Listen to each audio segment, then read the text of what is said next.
Plastic pollution. Philippines has a major problem with plastic pollution.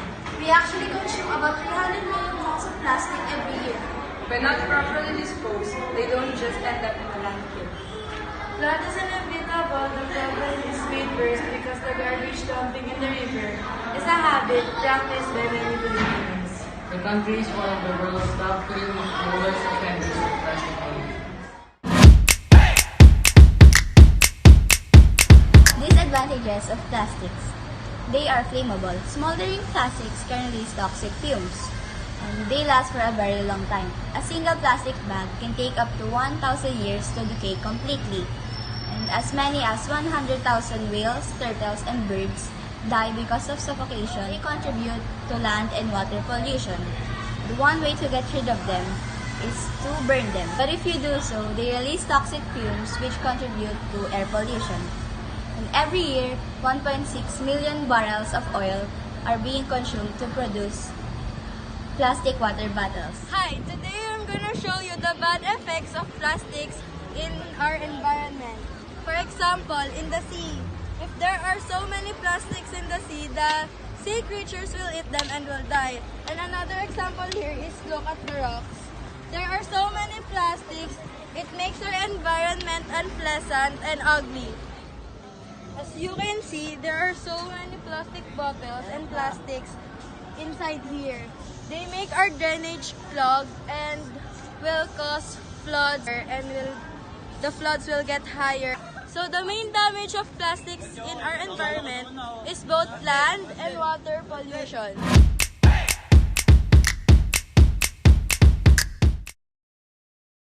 Plastic is very important to us. It has a lot of advantages, like you can use plastic bottle into another purpose, and if you're bringing a lot of things with you, you can put it in a plastic bag, right? Yeah, like for example, plastic is a really easy substitute for other materials. Like instead of using metals, you could use plastic to make other materials, and you could make new things out of it.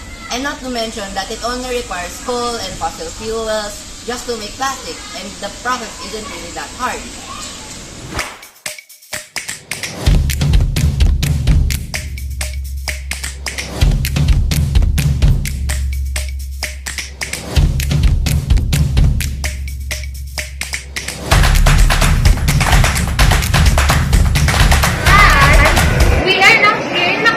Where they're implementing the plastic ban. As you can see, here in food court, they use paper materials to eliminate environmental damage in the area. It will have to be using plastic bags in order to protect and save the environment. The reason why the category is plastics is because plastics can clog the city's drainage and waterways.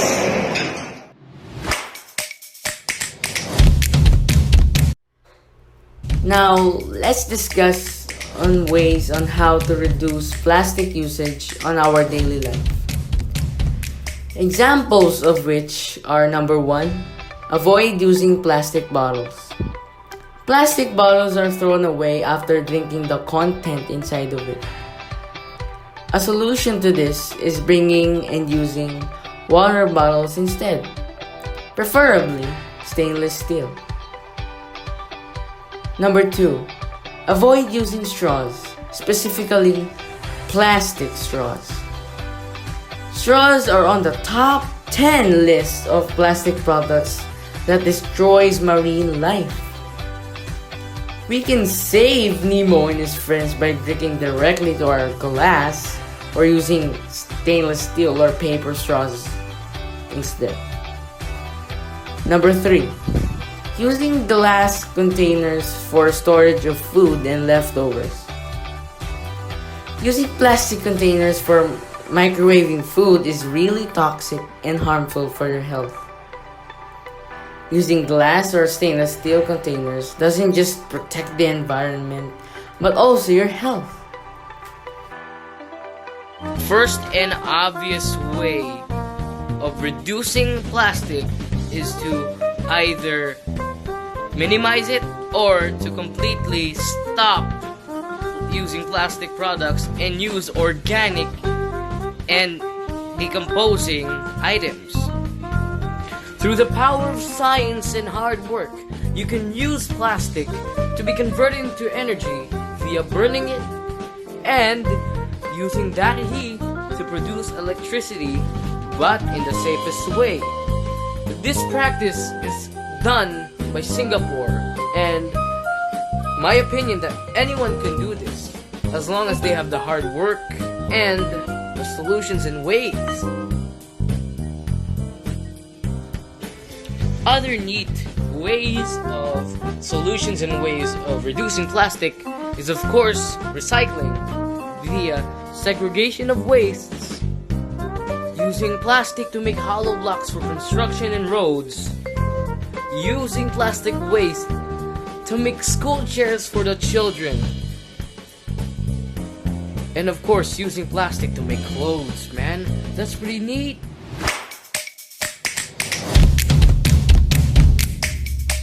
Join our advocacy in the fight against plastic pollution. Ladies and gentlemen, the plastic problem is real. Let us get our acts together before it's too late. Who says that millennials do not care for the environment? The environment needs our help. Let's do our share. As students, we have a crucial role to help solve the plastic pollution. By rejecting straws, using glass containers and eco bags, you did your share already. The earth is what we all have in common. Let's save it for the next generation. Join our crusade! Join our crusade! You can make a difference! And let's fight plastic pollution for a better tomorrow!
Plastic is very important. Plastic